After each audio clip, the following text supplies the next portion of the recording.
Hey there, Marty here today from The Professional Builder. What I thought I'd do today is fill you in on a daily routine and daily program that will help you get some awesome structure and put process and right systems into your daily habits, because you are what you do each and every day and you're the sum of those daily actions. So while we're at home, quite a lot of change and getting out of your daily rhythm, and really important to make sure that you have a good structure that helps fulfill your goals. So do you have your day planned out step by step, hour by hour, for what you're actually doing? So what you're going to be doing each and every day.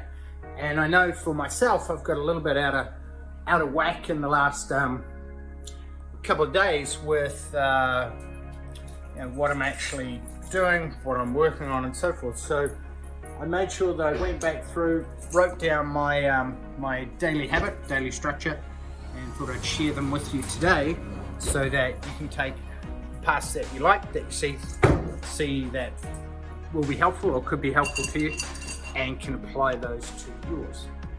So the main thing is you want to structure your day in an 80-20 way to make sure that you're getting the most effective things in that are going to make the biggest difference to your business and to your life. Like family time, book that in, lunchtime, etc. So I'm going to roll through what I do from when I get up in the morning, my morning ritual, to how I structure my day, what I do to optimize sleep, and also some resources that you can use to help give structure, give accountability, clarity, and make sure that you're on point, you get everything done, and get your building company moving forward as quickly as it should. So I've got my office separated from our house. So we're just out by the beach in St Heliers in Auckland. And fantastic actually having this office set up. So Monday, Wednesday and Friday, when we're not in these challenging times, I work from home or a cafe. Tuesday and Thursday I work in the office. That's when we have our meetings. We've got a team of 14. 7 based in the office and 7 off-site around different parts of the world. And so this is, so I have an important coffee machine, structure of my daily program, which I will roll through now for you. Okay, so one of the biggest things is you are what you do each and every day. So if you have strong habits, a strong structure to your day, it's like your diary is your God. So routines, rituals, and habits is what's going to help overcome motivation, because motivation doesn't last. It's like soap, you need to use it each and every day. And that's where your structure, and in particular your Google Calendar that has alerts that come up every 10 minutes before you need to do something, is going to be a game changer. So one of the biggest things is there's a great book that has to do with habit chunking by James Clear called Atomic Habits. This has been quite a game changer. It's awesome for working out when do you chunk time, when is your best time for doing deep work. And I find that my time for doing deep work is first thing in the morning. And then another great book is Own the Day by Aubrey Marcus. He owns a nootropic company called Onnit. So this is really good. I find this great for clarity, focus, and thought processes. Gary Keller, who built the biggest real estate privately owned company in America, The One Thing. The basic synopsis out of this is do the one thing first. Do not move on to that next thing until you've accomplished the thing that will move you closer to your goals. So if you think about Stephen Covey's 7 Habits, it's in the urgent and important sector. What's going to move you forward the most to your goals that day? And of course, your goals, you need to have your North Star lined up with what do you want your business to look like. So are you building a business that gives you both more money and more time? And then lastly, in terms of books, this one's had probably the biggest impact in the last 12 months. This book is a game changer, How the World Class Think. He's also got another one, pretty much Why Being Fat is Ruining Your Business. Great book. So just on the health thing, so you are a business athlete. There's a great saying that you can't manage time, you can only manage energy. So what are you doing to manage your energy during the day? So what are you doing to rest and recharge? What are you doing? So for me, at night, it's a little bit of guitar and PlayStation out here in our office den. And then before I go to bed, I'll read a book for 20 minutes or so. I find books way better than a Kindle, just for me personally, because I can, it doesn't get into that whole blue light challenge. It makes a massive difference. So what are you putting in your mind?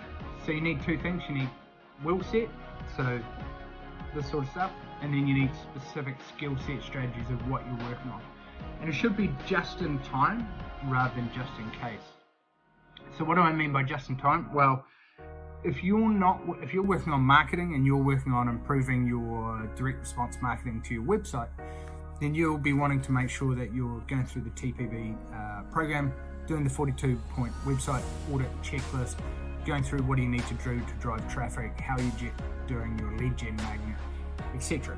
So that's going to have a massive difference to them, because if you can shorten the time between learning and implementation, then you're going to get results much faster. You're going to build your confidence muscle as you get these different strategies into play, and then you're obviously going to see results.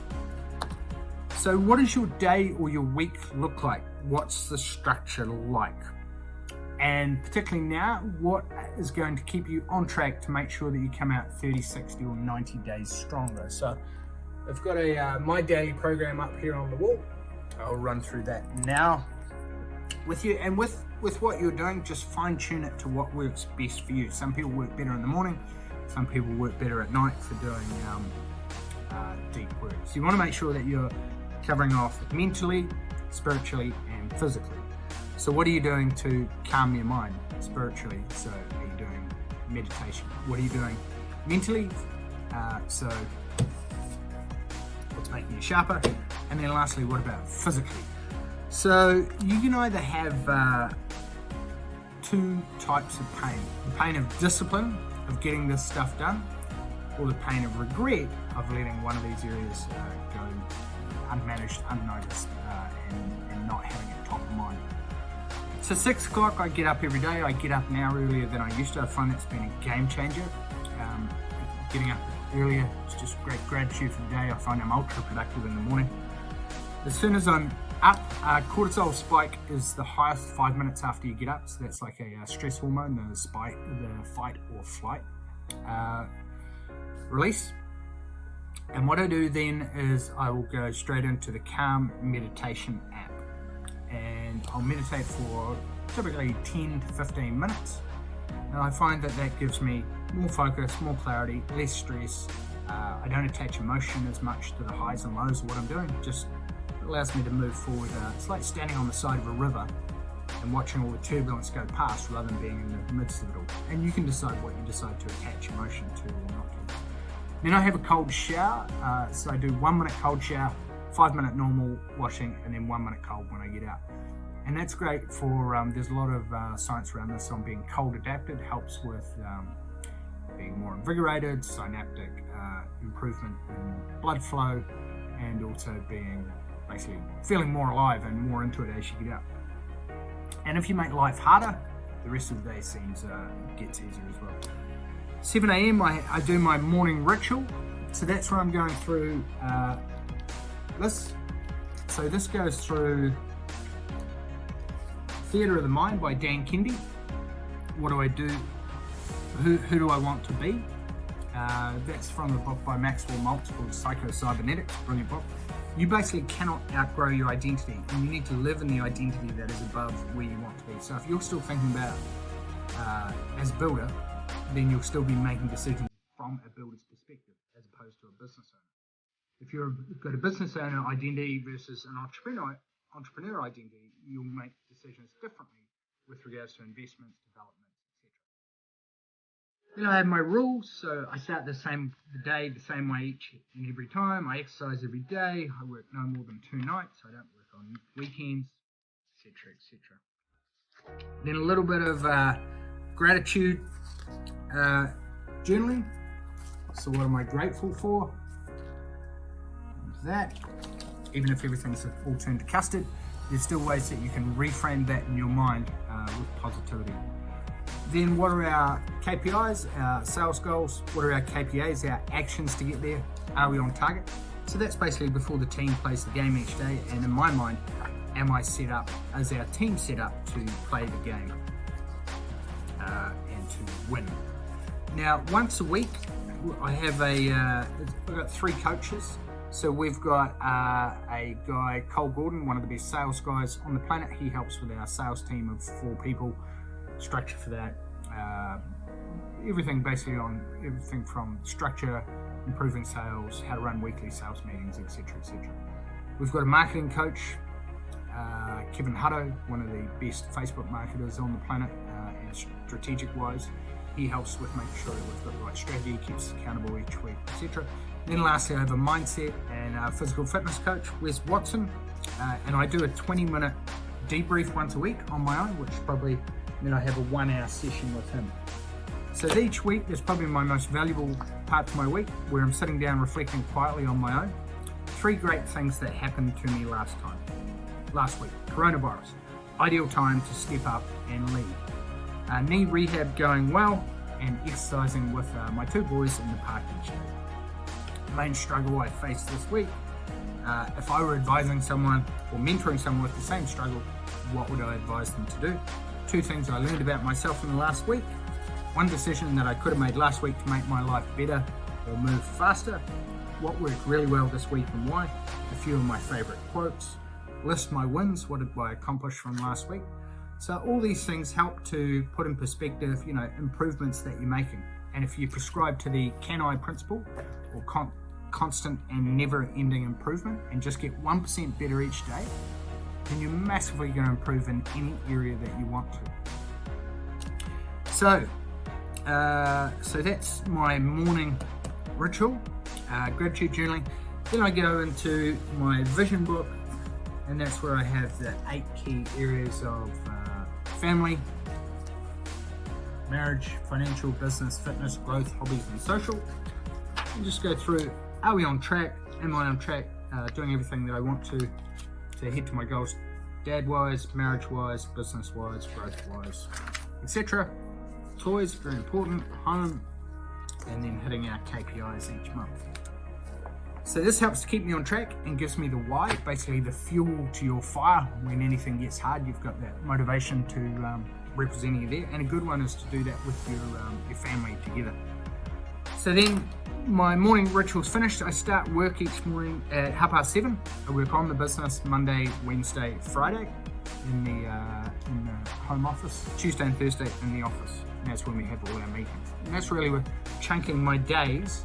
It's very hard to go from sales, 2 or 3 hours on that, to then a bit on marketing, to then a bit on team meeting, etc. You want to chunk your meetings and chunk your days when you're doing deep work.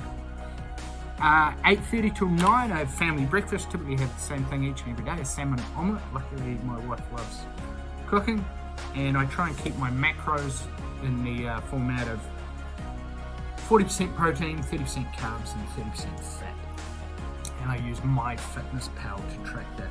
Then I work on the business, typically on systems, marketing, or sales. They're the 20% of our business that makes the biggest difference. And I'll do that from 9 to 11. Then I take my boys to the park. I've got 2 boys, Zach, 8-year-old, and Ashton, a 5-year-old. So I take them to the park, I exercise, walk, cycle, do push-ups, etc., from 11 till 12.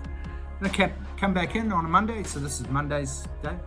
And we will do interviews with our members, success interviews each week of members, figuring out what are they doing that's working phenomenally well, what strategies have they used that have made the most difference and moved the needle the most for them in the last 90 days. And then the more specificity we can get around that, the more that can help you and help everyone else to lift their game significantly. Then we have lunch from 1 till 1:30. Then 1:30 till 3 p.m. I work on the business. So at the moment I'm just going through cash flow forecasting, mapping out construction meeting with Russ agenda, and then 30-day fast cash turnaround. So just some topics that I'm working on this month for our deep dive Thursdays. 3 till 4 p.m. I'll go for a bike ride, cycle along the waterfront.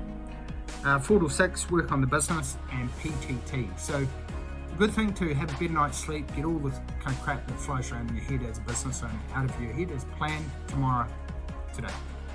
So what I do is I write down what am I working on today and in what order are the priorities. I'll put a timeline against each of them, and then I'll put here, you can see what am I doing at each stage, and I'll timeline that out as well.